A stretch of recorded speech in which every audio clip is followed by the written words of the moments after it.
Neste quarto domingo da Páscoa do Senhor, nós somos confrontados com a palavra de Deus que nos interroga: de que modo temos vivido o Evangelho que recebemos? De que modo temos vivido o batismo que recebemos?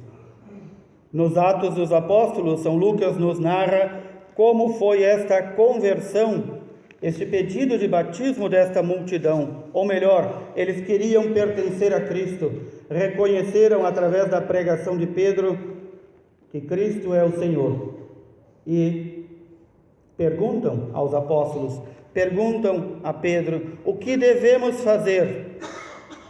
O que devemos fazer? É a pergunta que os que querem converter-se fazem, mas também é a pergunta que aqueles que já estão convertidos, ou pelo menos batizados, deveriam se fazer cada dia: Senhor, o que devemos fazer? A quem nós iremos? O que faremos para que teu reino se dilate pelo mundo? O que faremos para que outros também se convertam? É a pergunta que todos nós, repito, devíamos fazer todos os dias em nossas orações. E o Senhor, por meio dos apóstolos, diz: convertei-vos, cada um seja batizado para o perdão dos seus pecados e recebereis o dom do Espírito Santo, pois esta é a promessa de Deus para vós e vossos filhos. E diz ainda uma recomendação muitíssimo importante, que faz parte do ser cristão. São Pedro diz: salvai-vos dessa gente corrompida. Salvai-vos quer dizer, fujam deles, não sejam como eles, desta gente corrompida. Quem é esta gente corrompida de qual falava São Pedro? Todos aqueles que, embora se dizendo crentes, acreditavam em Deus, não aceitaram Jesus como Salvador. E nós devemos nos perguntar também, entre nós há essa geração corrompida? Obviamente. O Senhor diz que na sua igreja vão vicejar, vão crescer juntos o joio e o trigo, e que compete no último dia aos anjos do Senhor separar quem foi joio e quem foi trigo, quem foi praga da linha e quem realmente quis render os frutos para o Senhor. No entanto, recordemos, o cristão não se diferencia externamente em nada dos outros homens. Não há uma roupa de cristão, não há alguma coisa que ao cristão seja proibido a não ser o pecado. Enquanto as seitas criadas pelos homens, as igrejolas criadas pelos homens, proíbem isto e proíbem aquilo, em nada nos evangelhos nos é proibido. Nas coisas práticas da vida, há quem beba, há quem não beba, há quem fume e há quem não fume, há quem faça de uma forma e quem faça de outra, tudo fazendo com a devida moderação e tendo presente a palavra do Senhor, não é nenhum mal. No entanto, como é que nós vamos diferenciar os cristãos dos demais? Logo no início da igreja, foi escrito um livro chamado Didaqué, a doutrina dos apóstolos, um pequeno catecismo, digamos assim, e no qual dizia: os cristãos não se diferenciam dos outros homens em nada externamente, não tem um modo próprio de vestir, um modo próprio de comer ou um modo próprio de alguma coisa, mas eles se diferenciam no essencial, naquilo que eles são, não naquilo que eles vestem ou que comem. Aqui vem o ponto central: como alguém não cristão vai reconhecer em nós um cristão? São Pedro nos deu esta resposta quando diz: fujam, salvai-vos dessa gente corrompida. Portanto, o verdadeiro cristão não pode, embora viva no mundo, viver como um mundano, como alguém do mundão, como dizem os jovens hoje em dia. Não pode viver aí com as mesmas práticas dos pagãos. Ainda ontem, quando na Santa Missa administrei o batismo a duas crianças, dizia a toda a comunidade lá em São Martinho e também aos pais e padrinhos: o que nos diferencia é a prática da fé. Por isso, aquele cristão que já não pratica a fé, ouso dizer, de acordo com a palavra de Deus, que já não é mais cristão, ou nunca foi. Ele foi apenas batizado, mas nunca viveu esta vida plena que o Senhor vem trazer para nós. E aqui o Senhor nos fala de modo claro: eu sou a porta pela qual entram as minhas ovelhas. Ele não disse: eu sou uma das portas, tu entra pela que tu quiser, siga o mestre e o guru que tu quiser. Não, eu sou a porta, a única porta pela qual as suas ovelhas entram. E diz, obviamente, que ele também é o pastor, é a porta do aprisco, é a porta do redil. Muitos nem sabem o que é aprisco e redil. Aprisco e redil, podemos dizer assim, é o lugar onde ficam as ovelhas confinadas, seja para comer, seja para guardá-las, né? Podemos usar o termo das vacas, é a estrebaria das ovelhas. Cristo é a porta, é o redil e é o pastor. E ele diz: eu as levo para alimentar-se e elas ouvem a minha voz. As minhas ovelhas ouvem a minha voz. Ele poderia ter dito isso de outra forma: aqueles que são verdadeiramente viventes, praticantes do batismo que receberam, estes ouvem minha voz, não ouvem as vozes do mundo. Por quê? Porque o mundo nos fala, e fala muitas vezes, e fala com muitas vozes, e fala com muito barulho, e muitos que já não ouvem a voz do pastor vão se perdendo, vão se diluindo. A gente pega qualquer coisa aí e dilui na água, e como é que fica aquilo? Fraquinho, de repente desaparece na quantidade de água. O mundo também tem as suas águas sujas e poluídas, na qual o cristão que se afasta do redil, que é a igreja, ele vai se perdendo. Ele já não é reconhecível pela sua identidade de cristão. E muitos, quando encontram o padre, dizem assim: mas padre, lá na minha casa tem um monte de quadro de santo. Grande coisa. Na loja também tem. Lá na minha casa tem uma Bíblia aberta. Resolve alguma coisa uma Bíblia aberta? Nada. Se tu não lês a palavra de Deus, tu não medita a palavra de Deus e não põe em prática, é como uma lista telefônica. Serve talvez para a tua necessidade de algum momento. E aí nós invalidamos, ou seja, tornamos a palavra de Deus sem valor. E é mais um livro, talvez não é para fazer bonito em casa, comprar uma estante bonita. Não, a palavra de Deus deve ser vivida. Como é que eu vou viver a palavra de Deus se eu sequer me reúno com meus irmãos para ouvir a palavra de Deus, como há pouco ouvimos, e para ouvir o que a igreja nos quer ensinar com isto, a legítima interpretação da palavra de Deus? Cada um vai interpretando por conta, cada um vai fazendo por conta, e de repente, quando encontrarmos-nos com o pastor, já não somos mais reconhecidos como suas ovelhas.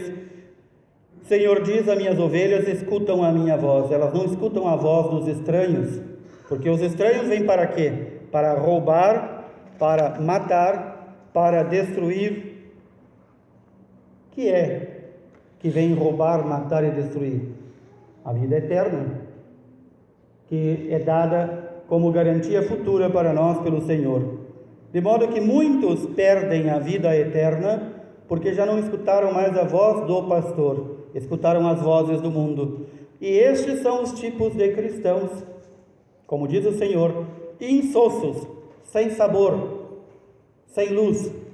O Senhor diz que nós devemos ser sal da terra e luz do mundo, colocar o sabor de Cristo onde estivermos presentes, iluminarmos com Cristo onde estivermos. E esta é a realidade, caríssimos irmãos e irmãs, de 99% dos cristãos no Brasil. Não é muito diferente também no mundo, mas aqui é uma exorbitância de gente que bate no peito quando passa o IBGE e diz: eu sou cristão. Mas no dia a dia não vive como cristão, não procura viver, e acha que talvez ir à missa do 7º dia, ou um casamento, ou um batizado, basta. Não, o Senhor disse que isso não basta. Estes são a grande massa que precisa ser evangelizada. Quem deve evangelizá-los? Quem deve levar o evangelho até eles? Somos nós, que aqui estamos todo domingo, cumprindo a vontade e a ordem do Senhor. Nós não estamos aqui na casa de Deus todos os domingos porque gostamos ou não gostamos. Quem está por causa disso, faça o favor de sair, porque não é para isso que nós viemos. Nós viemos para cumprir a ordem do Senhor. Ele nos diz que nós devemos celebrar. Os apóstolos escolheram o domingo como dia do Senhor. Celebrar a sua memória, torná-lo presente entre nós, por sua palavra e pela Eucaristia. De modo que não é possível dizer-se cristão e viver desigrejado. Há muitos que caem nesse canto da sereia, esta falácia, esta mentira que o mundo prega. Eu amo a Deus, mas não amo a igreja. Eu amo Cristo, mas não quero saber de igreja. Mas quem é esse Cristo? Por meio de quem tu teve conhecimento dele? Quem é que escreveu os seus evangelhos? Quem é que escreveu as cartas apostólicas? Foi alguém de fora? Caiu pronto do céu? Porque tem gente que imagina que a Bíblia caiu pronta do céu, talvez até com o zíper do lado e os pontinhos para procurar o livro. Não, foi a igreja quem fez tudo isso. Ouvindo a voz do Senhor, reunidos, os apóstolos e as comunidades disseram: temos que escrever o que o Senhor nos ensinou, para que as futuras gerações, além daquilo que nós passarmos de boca a boca, ou melhor, de boca a ouvido, a tradição oral, temos que também ter algo escrito. De modo que não é um Cristo sem igreja, porque o Senhor, Ele fundou a sua igreja. Ele disse que estaria com ela até o final dos tempos, e assim está. Não é possível dizer-se cristão e não viver a fé em comunidade. A fé vivida sozinho não vai salvar ninguém. Absolutamente ninguém. E aí nós começamos a pensar quantas coisas nós colocamos antes do Senhor. Os compromissos inadiáveis que não podemos perder. Ora, o compromisso inadiável que não podemos perder é a busca da nossa santificação. Não há outra coisa que devemos buscar. A vida é muito curta para chegarmos ao final da carreira e dizer: Senhor, eu não consegui ser santo. Tu me deu a ordem de ser santo, Senhor, e deu a todos nós, e eu não consegui. E o Senhor vai dizer: mas com quantas graças, quantas bênçãos, com quantas formas eu quis me achegar a Ti, e Tu não quis chegar a mim. Também o bom pastor vai nos dizer: Tu não ouviste a minha voz, Tu preferiu ouvir a voz do mundo, que falava mal da minha esposa, que é a igreja. É assim que o Senhor chama a sua igreja, sua esposa. Tu ouviu a voz do mundo que destruía tudo o que eu fiz e te deixou acomodado na tua vida. É isso que tu queres, diz o Senhor. É isso que tu buscastes. Pois então, agora tu não tens parte comigo. O Senhor diz: eu vim para dar vida em abundância, diz a tradução em português. O original diz vida plena, ou melhor, vida de verdade. O Senhor veio para dar a vida de verdade, não essa vidinha que nós levamos aí muitas vezes como animais irracionais: comer, beber, estudar, trabalhar, reproduzir, comer, beber, dormir, e aquele ciclo como se fosse um animal irracional, igualzinho. O Senhor diz: já aqui na terra eu quero te dar vida plena. E essa vida plena só se obtém vivendo na intimidade com o Senhor, vivendo a fé em comunidade. É ali que se obtém a vida plena. Muita gente diz: Padre, é o lugar que eu me sinto melhor é quando estou com meus irmãos na igreja. Eu disse: que bom. E a pessoa às vezes me diz: pena que meus parentes não conseguem perceber isso. É uma pena realmente. Então, aqui está o teu primeiro campo de apostolado, a tua família. Depois, os outros. Primeiro, tu deve ganhá-los, ajudá-los na sua conversão para Cristo, mostrar que o estar na igreja não é porque gosta ou deixa de gostar, é porque tu queres ser obediente à ordem do Senhor. O Senhor, quando vier, vai levar consigo as suas ovelhas. Certamente a grande maioria dos que foram batizados e que não vivem a fé, não serão essas ovelhas levadas pelo Senhor. Não serão porque não quiseram ouvir o Senhor. Portanto, temos que ter os ouvidos bem atentos. O que me diz o Senhor? O que me diz o Senhor diariamente? O Senhor não vai dizer nada mirabolante para ninguém. Não esperem aí alguma teofania ou revelação particular, não é isso.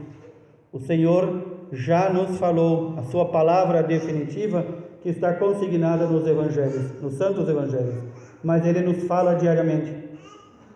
Como no meu dia a dia eu posso ser reconhecido como um cristão? Como até pelos não crentes eu posso ser reconhecido como cristão? Pelas minhas obras, pelo meu modo de proceder, pelo amor que dedico à minha comunidade, porque a minha comunidade é parte da igreja, e a igreja é a esposa do Senhor, e eu faço parte da igreja. É nessas pequenas coisas que se vai percebendo quem é cristão e quem é apenas batizado, e que se não se converter, não ouvirá a voz do pastor.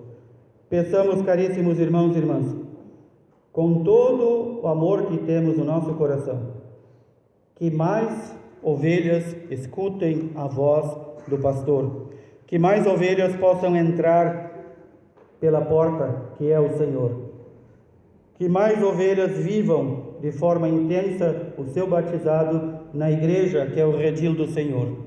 Nós também queremos pedir este dom e esta graça da conversão para cada um de nós. É isso que fazemos em cada domingo e em cada Santa Missa, pedir pela nossa conversão. Porque, embora nós escutamos claramente a voz do pastor, às vezes as vozes do mundo nos chamam para outras coisas. E as vozes do mundo nunca nos chamam para as coisas de Deus. Então peçamos com todo o ardor e amor no coração, pela nossa conversão, pela conversão da nossa paróquia, tão extensa e tão numerosa, e tantas ovelhas afastadas do pastor. Peçamos diariamente. Louvado seja nosso Senhor Jesus Cristo.